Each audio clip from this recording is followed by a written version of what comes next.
Okay, let me just share my screen.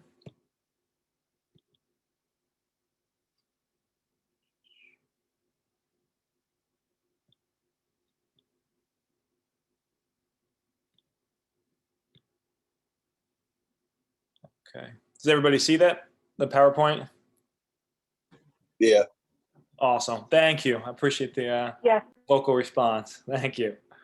So self-care and resiliency. For starters, what is self-care? Besides reading this, does anyone know, or does anyone care to volunteer what they do for self-care?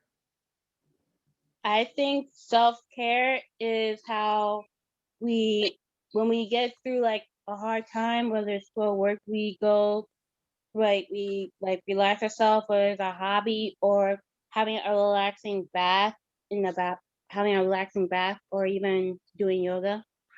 Yeah, no, those are two very good ways, and that's a very good explanation and definition of self-care. Thank you, Hayami. Anybody else? Yes. Hi, Sharish. Can you hear me? Yes, I can hear you. How are you? Hello. Okay. Hi, I'm good. How are you? Good, thank you. Okay, for me, self-care is when you feel out of space somewhere, or you feel a bit of discomfort. So, in order to feel good about yourself and you feel comfortable, you get out of that space and you take care of yourself before anything else. Is this what it is? Yeah, but in essence, it is. Do you mind sharing what you do, like just one activity or one practice you do for self-care? It could be going for a walk, a little bit of cardio, having good hormones and feeling happy in your own self. Yeah, perfect. Thank you, Sarish. So, so anybody else? I don't want to discourage anyone if they want to share. Okay, no worries. Self-care is any activity we do deliberately in order to take care of our mental, emotional, spiritual, and physical health. Although it seems simple in theory, it's something that is often very overlooked, especially in the fast-paced lifestyle a lot of us live, especially if we're working full-time, going to school, have family members to take care of, our own children, our brothers and sisters. It can be very overwhelming, and taking care of everyone else, we gotta forget to take care of ourselves.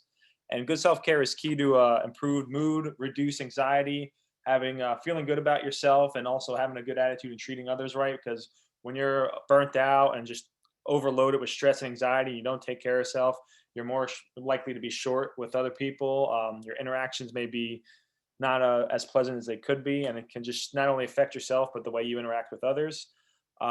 Self-care resolves stress, any burnt out feelings, and it helps find peace and inner happiness, almost like if anyone's like really into yoga, that inner zen, um, Buddhism, that kind of beliefs and philosophy, just find that inner peace. And self-care is the key to finding a balanced lifestyle. So what is not self-care? Can anyone care to share what they've either learned the hard way or just know from in general of what self-care is not?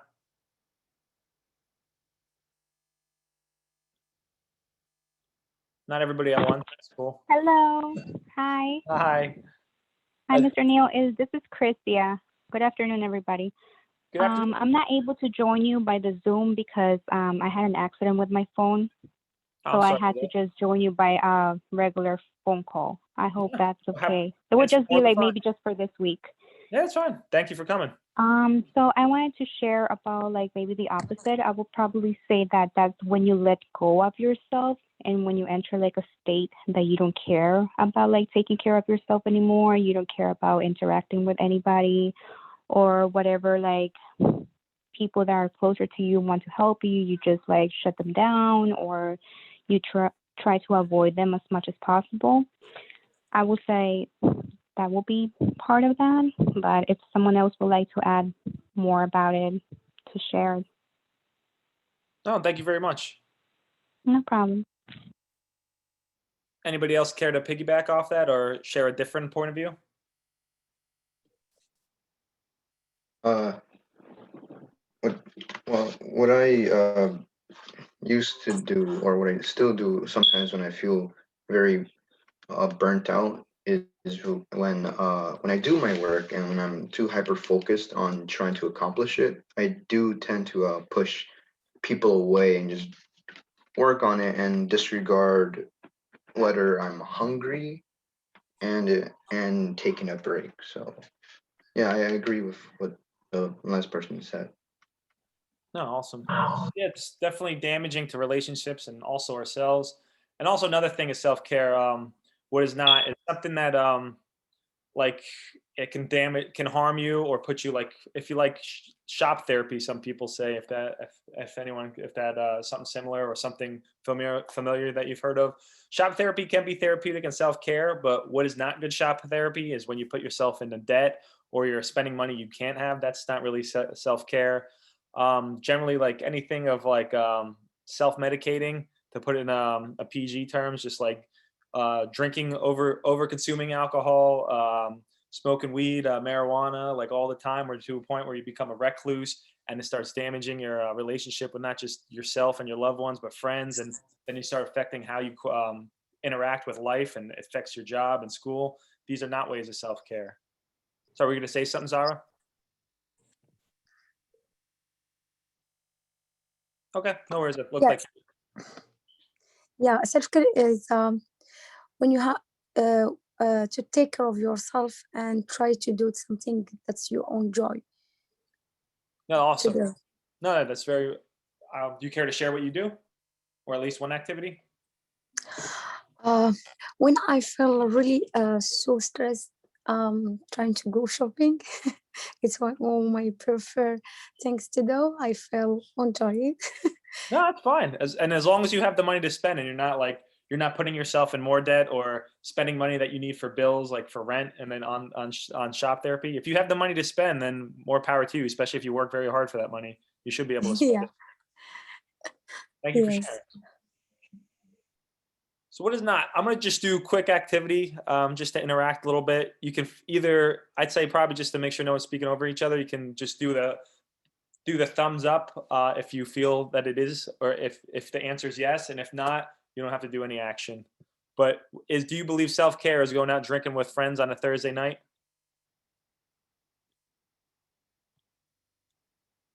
Okay, I didn't see any thumbs up, so I'm guessing everyone says no.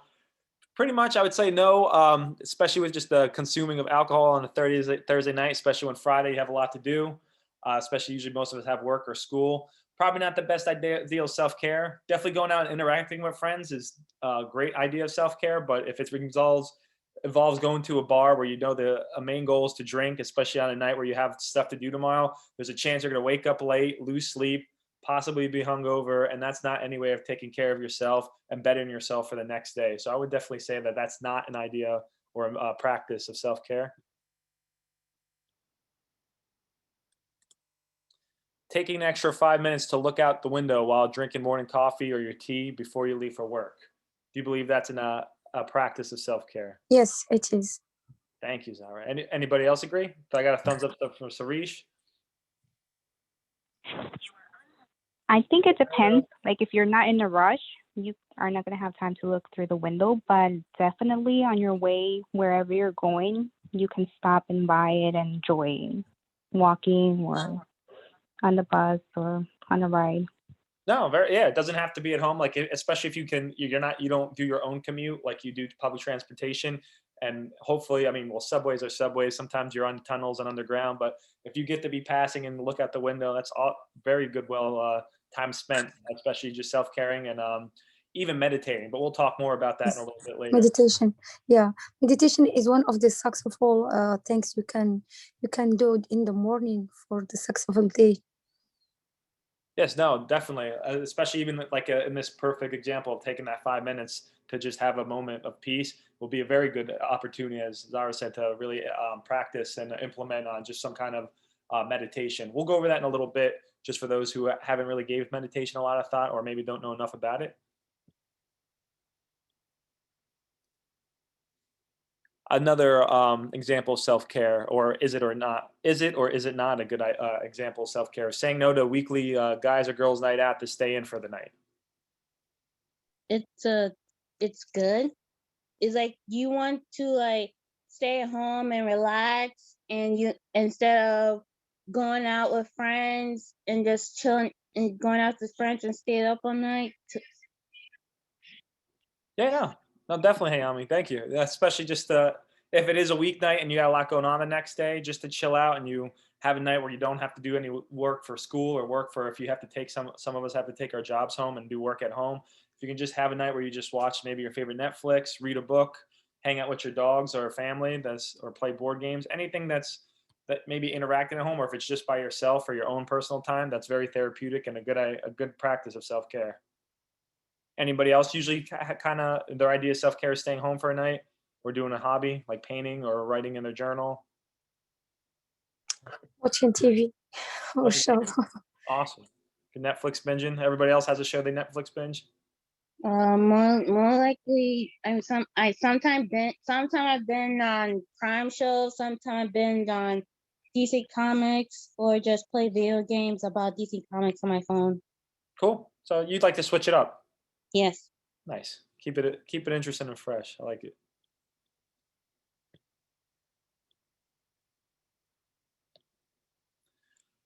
An example of self care or not: engaging in afternoon budgetless shop therapy session.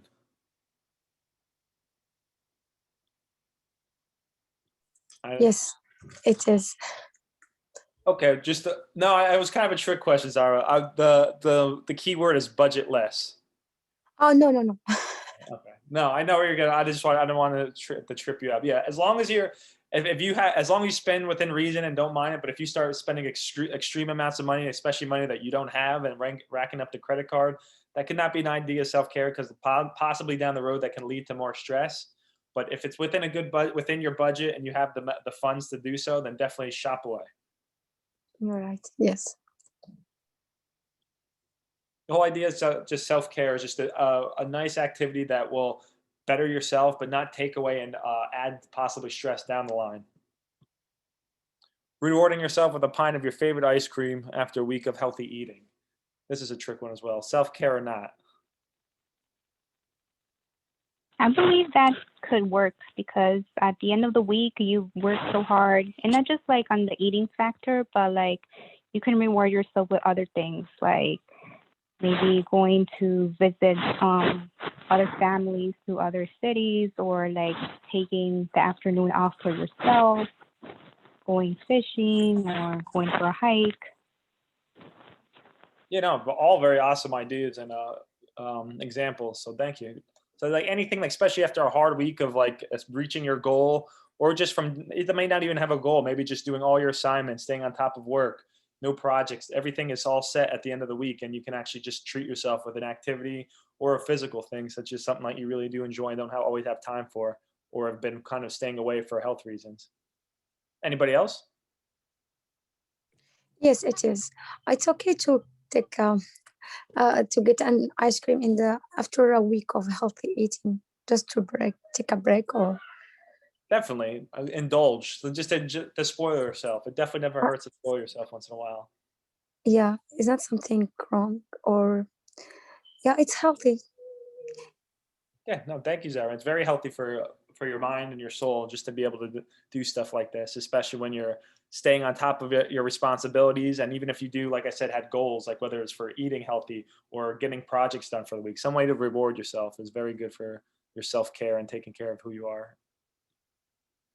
So how we kind of cover that. How can you practice self-care? It can be forgiving yourself, saying no. And by saying no, it's like how we said about going out, or if you're one of those people like myself that like to help everybody, your friends and your family, sometimes just saying no, and just like maybe I just this weekend, maybe it's not a good weekend next week, or anytime I'd be more than happy to help you, but maybe not today. Just saying no so you can just have that time for yourself, because maybe you're just constantly going and giving and you never have a day to yourself, and or an afternoon even. And if it's really like that person's not in dire need, they're just asking you to do something that can be held off for another day, saying no can be an idea of self-care. Taking a step back, just kind of soaking up, smelling the flowers, just for taking a breath and just soaking up just that moment of peace. Asking for help, spending time alone, putting yourself first, asking for what you need, sometimes making a list and just kind of even weekly or monthly, just kind of setting your priorities of seeing like what needs to be done and compared to what you would like to be done. And you can kind of see maybe how you can fit the what you like to be done between the what needs to be done. That can be a very good way of self-care. And also setting boundaries, making sure that you don't overindulge in self-care, making sure you don't overwork yourself. Like I know I have a lot of papers due throughout this week, but doing 2 papers a night could be a little too much. And I know I'm going to burn myself on later. And when I have to do the other papers, maybe I'll be being overwhelmed. So learning, it comes with practice, kind of learning how much you can push yourself and what you can push yourself in terms of limits. It's all through trial and error. But once you get to master a lot of these skills down and these practices, that is a very great way to self-care. Anybody have any input or anything that I reviewed or just discussed? No worries. So breathing, this is a very kind of goes into the realm of meditation. Resonant, or yeah, resonant. I'm sorry, I'm butchering this word. And coherent breathing, basically just a basic breathing practice. Kind of inhale for a count of 5, breathe in, counting 1, 2, 3, 4, 5, or backwards from 5 to 0, and then exhaling for that same amount of count, and then continue this breathing pattern for at least a few minutes. Another way of doing it is also some people are visual, and especially if you're feeling very overwhelmed and having a borderline panic attack, call box breathing is a technique, kind of just with like this practice here of coherent breathing. It's basically you can either imagine it in front of you or actually use your finger, as long as you're not driving and doing something that you could be at danger if you distract yourself. But just kind of going from drawing one side of the box and inhaling for 5 seconds, and then holding that breath for 5 as you go down the one side of the box, then exhaling for another 5 seconds on the bottom of the box, and then holding that breath again for 5 seconds, and keep repeating that box pattern until you feel yourself at peace, or that you're finally are focused on your breathing. Because I'm not sure how many here actually have practiced any kind of even yoga or just meditation. The heart of it is breathing, learning how to breathe, how to focus your attention on breathing, and then focusing on that breathing to let your mind kind of relieve itself from all the other stress that you usually encounter throughout the day. Anybody here practice any kind of meditation or even yoga? Yes, for me, I'm trying. I'm trying to practice meditation every morning, How's it? but it's really too hard. It's difficult. Yes, with the breathing. How come? If you don't mind. Because I don't have my breath is not I have to breathe like you said exactly right now. But in my normal day, I breathe in the wrong way, just from my nose. Oh, I mean, from what I've been told, that can. I mean, especially unless you're doing like deep breathing exercises, you want to Yes. inhale through your nose and exhale through your mouth. Mm. But is that what you do for your meditation, or you try to just breathe strictly through your mouth? No, strict. That's what I trying to do during the meditation sessions in the morning. Okay, but still, But a work in progress. yes. It takes practice to get there, so at least you're trying. That's awesome. Anybody else do any kind of meditation or any kind of other yoga practices? Well, I sometimes do yoga, but for once, maybe because when I was little, I guess I like doing like yoga moves, and then my mom signed me up for yoga classes, and then so I could feel like much better, so I won't struggle for classes, and then like mostly it works. I improve like my flexibility of doing yoga poses. Awesome. And so the classes would you say the classes do help? Yeah, the class help a lot. I go there on I go there every Saturday, or sometimes when I have work or when I have blade problems. Okay. And does that help with your, not just physically, but also mentally? Mentally, yeah. Awesome. Thank you, Naomi. And then also, mindfulness kind of goes hand in hand with meditation. Mindfulness is just basically the act of living in the moment. You could just be like we were talking about, looking out a window, or just soaking in the scenery for just a few minutes. One technique is, I've talked about this in our anxiety management workshop, about the 5-4-3-2-1 method. It's basically just trying to, in that moment, look around and see 5 things that appeal to your sight, then 4 things that you can smell, 3 things you can hear, 2 things you can touch, sight, and then 1 thing you can feel. I think think I said all the sight. So it's basically just counting down to all 5 of your senses and making sure that you do at least one activity with all of your senses in that moment, so you can really remove yourself from whatever's overbearing to you or stressing you out, and just to be in that moment. And even just breathing while you're doing that, it can be very effective.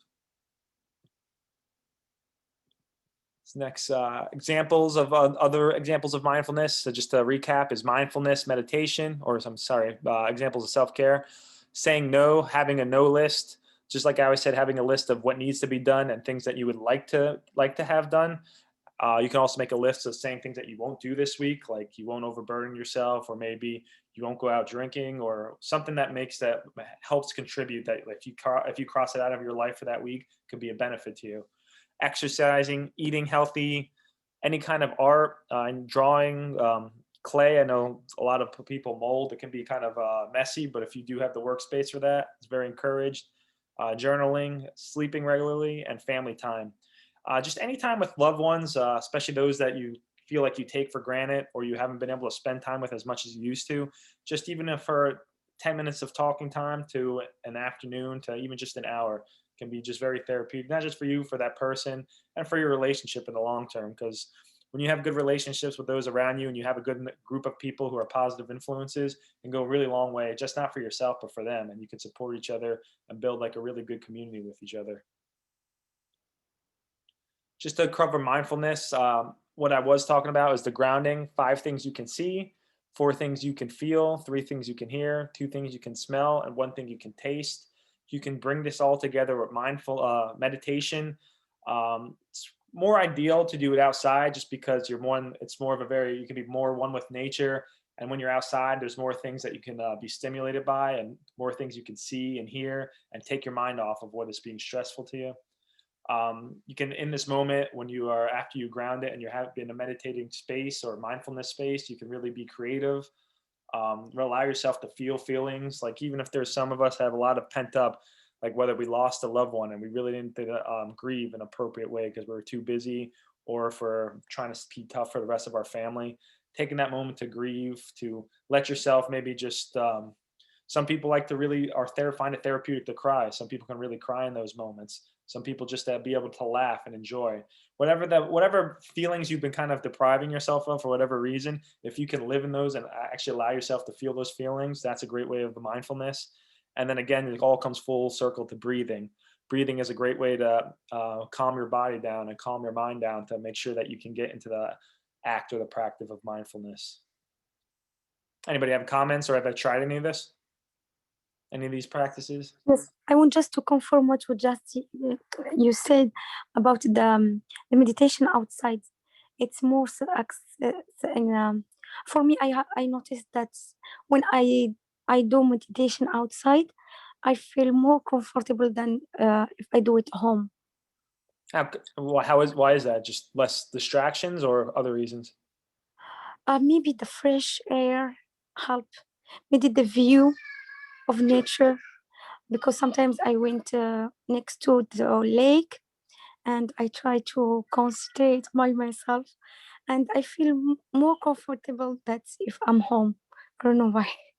No, I totally understand. I'm a very outside person myself. Just even get out this morning like I did, it's very therapeutic, and it can just allow yourself to kind of especially when you're home, you're kind of reminded of maybe a lot of the things that are stressing you out. Like, you might see your textbooks, know you have like a lot of homework to do, or you might see like your calendar and know you have a lot of things to do next week. Just to remove yourself from the everyday grind can do wonders for your spirit, body, and mind, and physically as well. Anybody else? Okay, no worries. Box breathing, just a technique I was talking about before. On the left, you can kind of see just a small diagram of you can visualize it. Just basically breathing in slowly through your nose while counting to 4. Feel the air enter your lungs and fill up. Hold your breath for another 4 seconds. Try not to clamp or your mouth or nose shut without like stressing yourself out, because any kind of physical stress or just kind of exertion during that time, it's just ideally not, you want to try to avoid it. Jasmine, I just got your message. No worries. And then begin to exhale for another 4 seconds. And then you hold that in for, again, to complete the box. No, sorry, we're going backwards. Space. Okay, sorry. So then you repeat this step 1 to 3 times at least, just to fulfill the actual full cycle of actually the breathing, the box breathing exercise. Has anyone ever tried this themselves, or any other kind of breathing that gives them like a visual, something visual to look at or to concentrate on while they practice breathing, or try to get their breathing rhythm and I guess in line? Yes. You do the box breathing, or do you do something different? So people who have Fitbit watches or the Apple watches, they have this feature which Oh, is okay. relaxation, and they tell how to deep breathe. That's cool. So Does it like draw a box in the watch?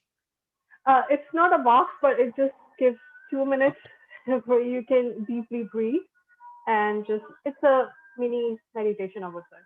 Cool. I mean, that's a great point, Sarish. Thank you. Like technology as well. There's a lot of meditation apps out there, breathing apps, a lot of things that can help us get in line. And if we are struggling to do it on our own, that can kind of help guide our mind and our body through a lot of these meditation or breathing practices.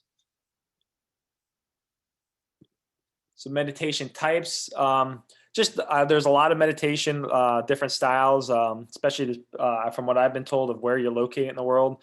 But the one that's most popular, at least in Western culture, at least in the United States, from the research I've done, is mindfulness meditation. Not just because it's accessible, but it's very easy for beginners, and you can practice it almost anywhere as long as you have that piece. Mindfulness meditation originates from Buddhist teachings and is the most popular meditation technique. It just helps you pay attention to your thoughts as they pass through your mind. You don't want to become too involved with them. It's just basically just to help you observe them and notice and take notice of any patterns. This practice combines concentration with awareness. You might find it helpful to focus on an object or even just on bodily sensations such as like your breathing. And maybe there's a certain thought that's not causing you stress, but maybe thinking of a favorite place you like to be at a beach or in the mountains, and concentrating on that thought can be a great way to begin your mindfulness meditation. And this meditation is good for people who don't have a teacher to guide them, as it can be easily practiced alone.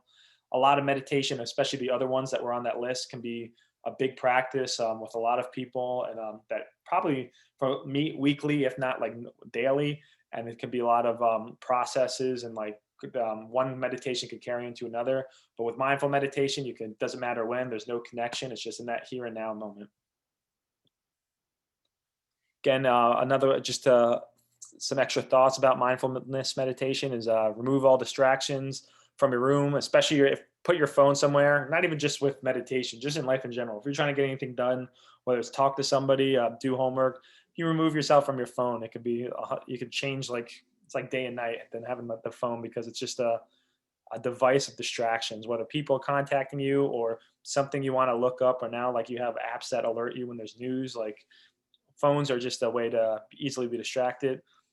Focusing on your breathing is a great way for mindfulness meditation. Make sure your body's not, if sometimes physically can help, like if you tense your body and then untense it, feeling that physical kind of like tensing and untensing can be relaxing, and then can help go almost like feng shui, I guess I'll use the term. You can go and put your breathing and your body in a rhythm. Notice your breath and body. If a body part feels tight, consciously relax it. Just kind of the practice of meditation is understanding not just your mental state, but also your physical state, and just understanding parts about you and trying to make sure everything's in a line, and not just all your body parts, but your mind is in a line with your body, and your body is in line with your spirit, and everything is just full circle, and you can be in a moment of relax. And from my understanding, that's what the main purpose and goal of meditation is. And then if a thought does come up, slowly just return to your breathing, especially if it's a bad thought. Just try to refocus back to your breathing. Like the breathing is basically the essence of being calm, being stress-free, and also for focusing with meditation. Any thoughts about this with anyone? Or any experiences? Jasmine, Martina, Brandon, anybody I haven't heard from? All right, no pressure. I'll bother you guys later. So technology. I have a question. I'm so sorry. I have a question. Yes, Sarish. When is the best time to do this? Basically when you don't feel rushed, I guess. Like if you, like, let's say what time is it now? 4:05. If you have to be somewhere at 4:30, or know that there's going to be maybe someone calling you at 4:30, if you know, unless you know, like you have meditation down to like you're really good at this point, you know, you can get into a good mindset within 10 and 20 minutes, meditate and then be finished, then I would encourage that. But if you're a beginner and you're not too accustomed to being able to control your body and then your breathing and be able to focus your mind, I'd say give yourself at least like an hour until you get it down to a science. But some of us don't have that luxury, so I'd say 10 or 5 or 10 minutes a day. If you don't feel, if there's nothing that stressful or that pressing that you have to feel rushed. Did that kind of make sense? I am sorry. Yeah. I have something to add. Please. Sure. For me, I don't know if it's meditating or not, but like when I feel like very overwhelmed when you're studying or doing homework and you need to take a break, then yes, it is true what you say that you go to a spot in your house or you take a walk, but you could also like meditate in your mind, like saying like you have to reach your goals and that you know that right now it's hard, that it's going to take you time, it's going to take you effort and everything, but at the end it's going to be worth it. It's like you also have to like self-motivate yourself with positive things.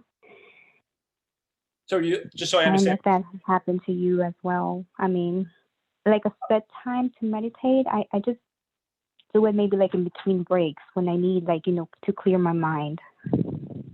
no, really, that's 100% correct. Yeah, I just know what works for me. Everyone's different. I definitely am far from having the answers to really anything, but I just know from experience, from what works for me and from hearing what others work. But if I'm understanding, it's Christina.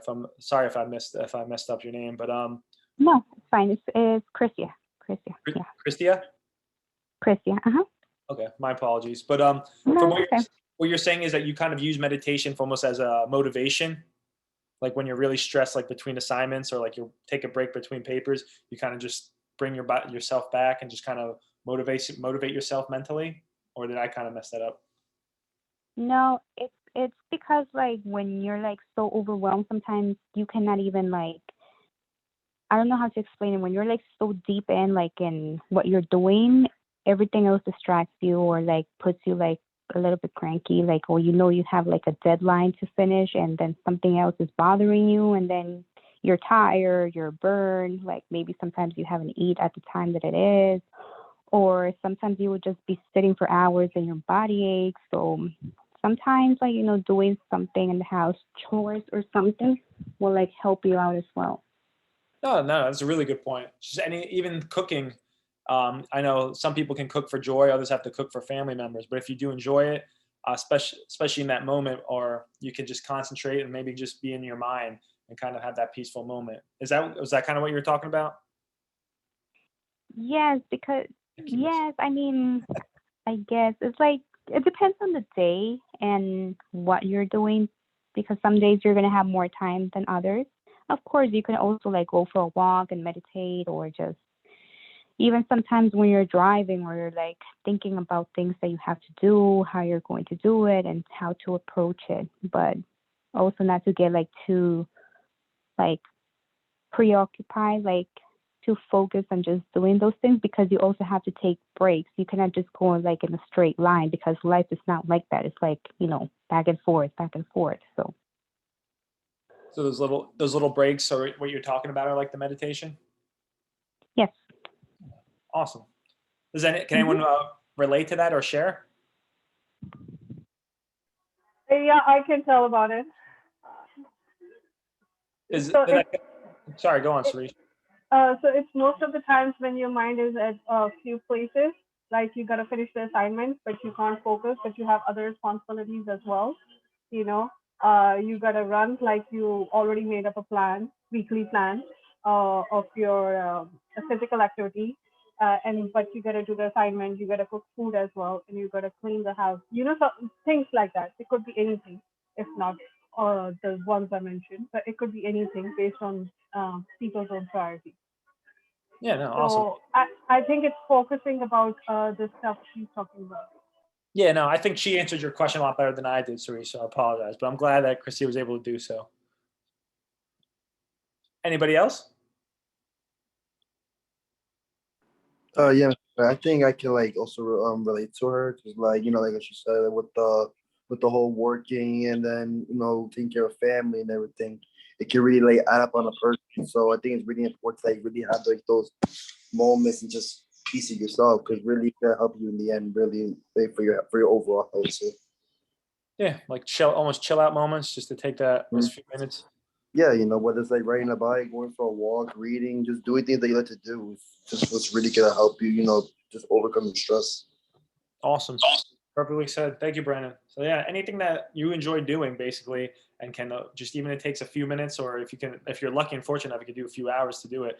Anything that you enjoy doing that is self care. It's very therapeutic.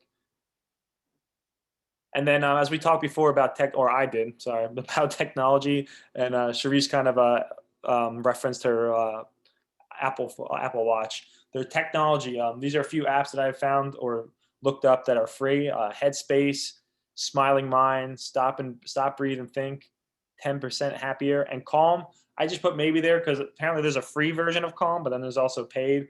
I didn't actually download it and try it, so I'm not sure if it's just one of those things that gives you like it says it's free, and then once it gets you like kind of spoiled, then they start like making you realize you have to charge for all these things that they've been letting you do for free. But I hear it's effective. How And then, about 10% happier? Is it cool app? I'm sorry, How about the 10% happier app? I'm not gonna lie. I haven't actually tried that one, but I did. I looked up. I think it was Google. I said like top free best apps, and then that was one of the ones that came up. I'm not too sure exactly what it does. I know Calm puts you in the. I've tried it to an extent where it kind of helps, gives you like it has a lot of different options, and there's even like a meditation part of it where it gives you noises to focus on, like if you can't be out in nature, like running water, rain, sounds of the ocean, like different things that kind of help you focus. But I'm not saying that's all of them, but they're definitely ones that have been rated highly, and I would encourage you to at least try it, just to maybe if you find yourself struggling with meditation, or maybe you just want to try something new and change it up and see if it definitely helps bring your meditation or your self-care to that next level. Say why not, especially if it's free. Yes, I know about the Calm. It has a very nice sound. It's really soothing sound, I would say.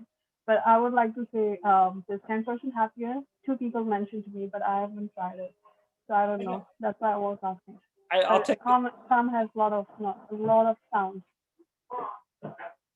Thank you, Sharice, and I'll take that as a challenge. I know after this I'll download it, and then I'll let you know how it goes, or if I like it, or if it actually works. Thank you so much. I'll let you know too. Okay, cool. Sounds like a deal. And then I know we're pretty much with 15 minutes left, so I don't want to rush through it, but I want to address it. Well, resiliency. Does anyone know what resiliency is? Anyone care to take a wild guess? Nobody laugh. I if you kind of don't know. I kind of know, but let others answer that. Flexibility. Yeah, awesome, Zara. So flexibility in what way? And the way to take care of yourself. I mean, um, No, you to mentioned be, it. I'm just pushing you. I just want to hear a little bit more of your point of view of it. It's right. What you said is right. yeah. Resiliency is to be flexible in your work, in your uh, how to treat your your environmental. I mean, No, I know. And then, in essence, it's also, do you know, like, maybe more, you can physically be resilient, but then also, do you know of like metaphors, like to be resilient, like, when things are stressful, how do you think you can, be resilient in like stressful situations, or when things are really bad?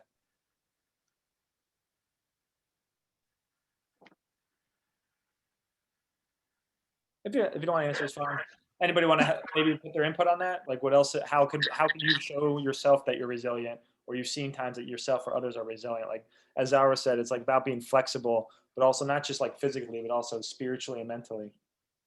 Um, you can be level-headed, calm about a situation that may seem stressful to others. Yeah, no, awesome. Thank you, Doug.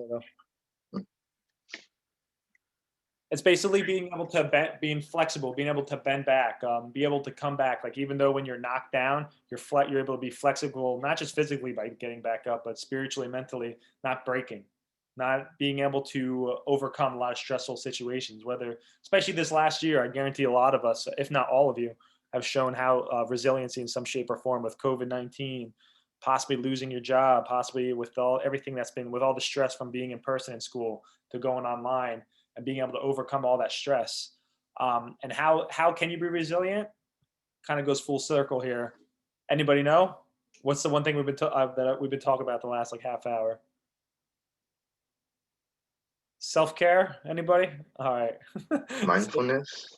Mindfulness. Yeah. No. Awesome. So practicing self-care, taking care of yourself is a really good way to be resilient.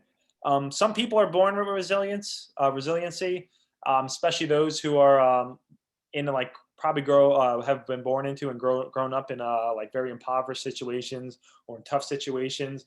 Those people, not always, but they tend to be a little bit more resilient than some who aren't as used to those stressful situations or those disadvantaged backgrounds. Could be it's a kind of a good study or question about nature versus nurture. Are people born with this, or is it something that we're exposed to at an early age that if we're exposed to it enough, we learn how to kind of nurture it and develop it ourselves? A couple ways that you can train yourself to be more resilient is by pumping up your positivity, challenging your flexible or reflexive thoughts instead of like always thinking like when something bad happens to you, like why me or how can this happen to me and nobody else? Trying to catch those reflexive thoughts and turn them around like, well, why did this me? Maybe because that I need this kind of experience. I need to be kind of beaten down a little bit so I can get tougher and stronger, and then know how to handle myself in more stressful situations, and that maybe I'm not as good at this in whatever this area may be of stress, and it'll be really beneficial for me to learn how to get better. So turning a negative into a positive. Live to learn. Always basic kind of piggybacking off what I just said. Living to always learn something new, like taking every experience you have and trying to make a lesson out of it. Whether you did something wrong, like I went out to the ocean the other day and I cut my hand. What did I do wrong and how did I respond? Putting everything in I guess you could say perspective and seeing how I could take a lesson out of it. Has anyone else had that experience where they've done something like you want to say was I want to say it's stupid, but a bad decision and you learned how to live from it, or just something that you couldn't even control that happened and you learn how to change it into a lesson or a life lesson for the future? No? Okay. No one wants to share. It's all good. Yes, sure. We had a lot. Well, you had a lot of experiences where you've learned how to turn it into a life lesson. A lot of lessons, yes, from so many relationships and so many hard experiences in life. For example, in my with a friend, with my friends, I had lesson to not trust everyone, and I trust to be more confident of myself. I learned that is a hard time are existed in my life.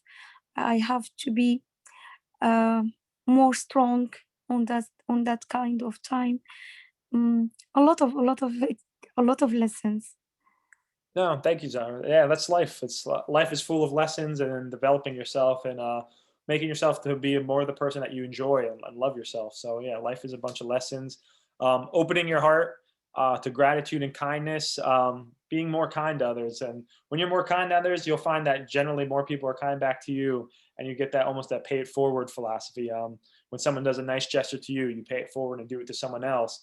And anytime I ever help someone else, say, "Oh, how can I repay you?" I would just say, "Pay it forward." Just try to spread that gratitude, and then realize that gratitude, and then turn it into kindness to others. Sorry to interrupt you. I kind of disagree with you on that, and it's Oh, just no, please. something silly that I'm gonna share. Please. Sometimes you wake up like, oh my God, like you're gonna do so good in the world, that you're gonna be, and then you start getting ready, start getting out, driving, and you're like, everything is going well for you. Your chakra balancing, whatever you want to call it. And then all of a sudden, someone's driving crazy, someone cuts you off, someone curses you, or if you're like there's like at the stoplight or whatever, they take too long and you beat, but then they take the finger out of you. So I'm like, what is the purpose of you trying to be nice to others, or not just happening there, it could also happen, at workplaces.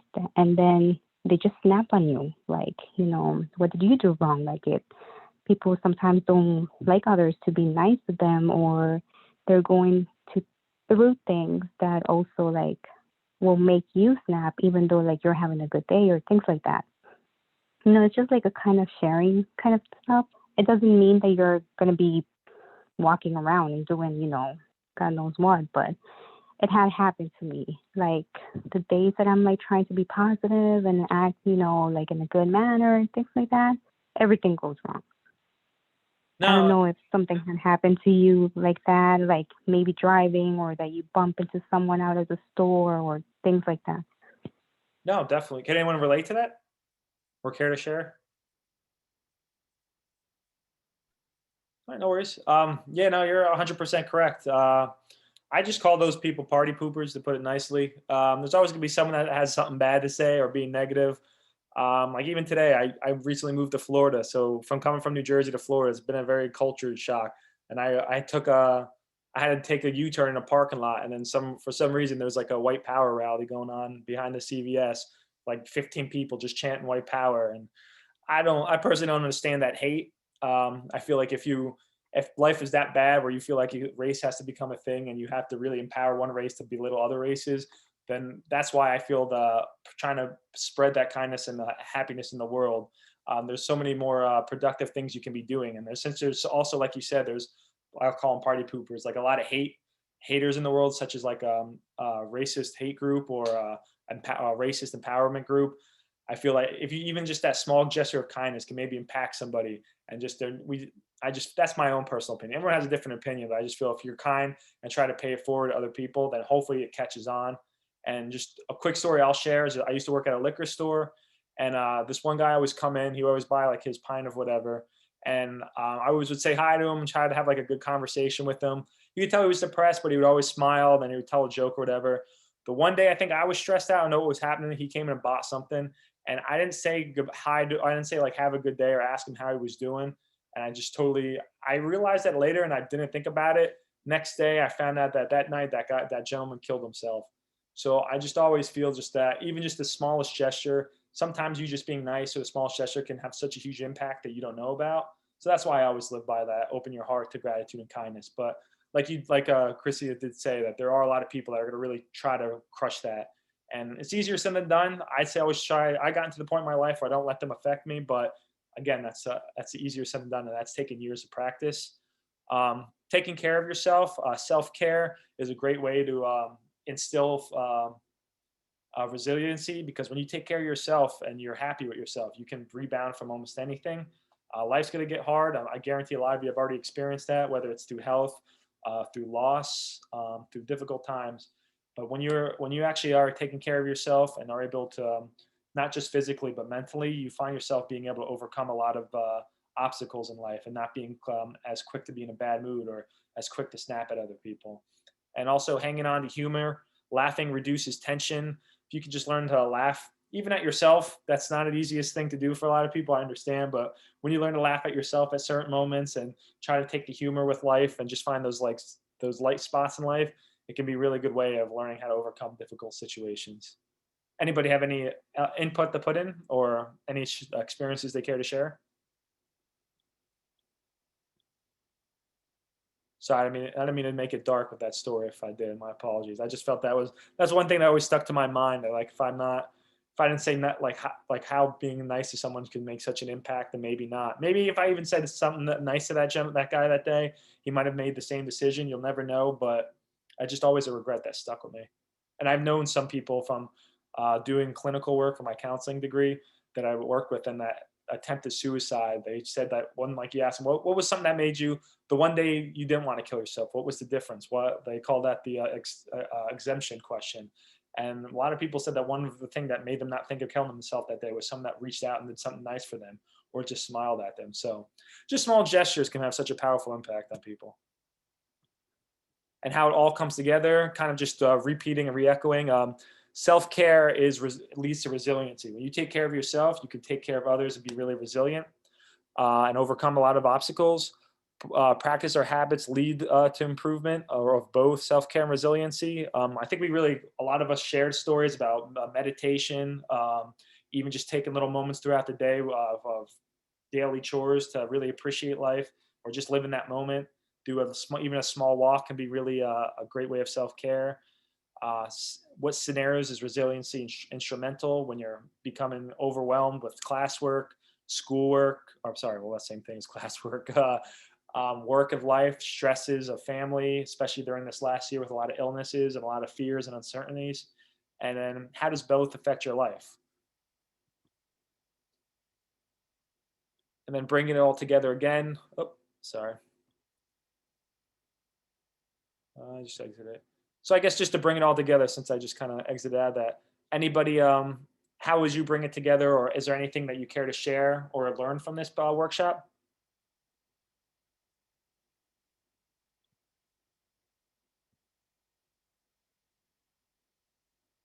If not, I'll just hammer in these last few thoughts. Always add goals when we're challenged. That's when we're like, some of us really need that challenge to keep things fresh and to keep bettering ourselves, because when we overcome challenges, we're more improved, we're stronger. They help us, like I said, grow, keeping things positive, keeping positive people around you. When sometimes, I mean, especially if those are who are depressed, and they're really close to you and they're going through a tough time, you want to keep them close to you to hopefully bring them up and make sure that they're learning to be stronger, and anything that is ailing them is nothing deeper than maybe just like a funk or something that's just a bad time. And then the one thing Miss Tajel is always really big on is starting your day with positive affirmations. Always just like, I hear it helps to have a mirror, but if not, just telling yourself today's going to be a good day, or today I'm not going to let anything bring me down. My goal today is to have a great day and to make sure others around me have a great day. Just some kind of small positive affirmation to start that day on a good note, and give yourself just a goal to work towards, and just keep that statement true throughout the day. It can be very beneficial for a lot of people. So any comments? I know we got 3 minutes to spare. If there is anything outside of this workshop, such as midterms, any other questions, I'll be more than happy to help you. Or if not, get you in contact with the people that can. And I just suggest that to get credit for this, if you could just put your name in the chat, as well as make sure you complete your UOF completion form. If that's something that you don't have access to, or we're unsure how to get to it, just let me know and I'll make sure to email it to you. Any comments? Yes. I lose everybody. Did I bore everybody to sleep? Yeah, no, I'm not. Yeah, I want to say thank you first for the choosing of this topic. It's very interesting.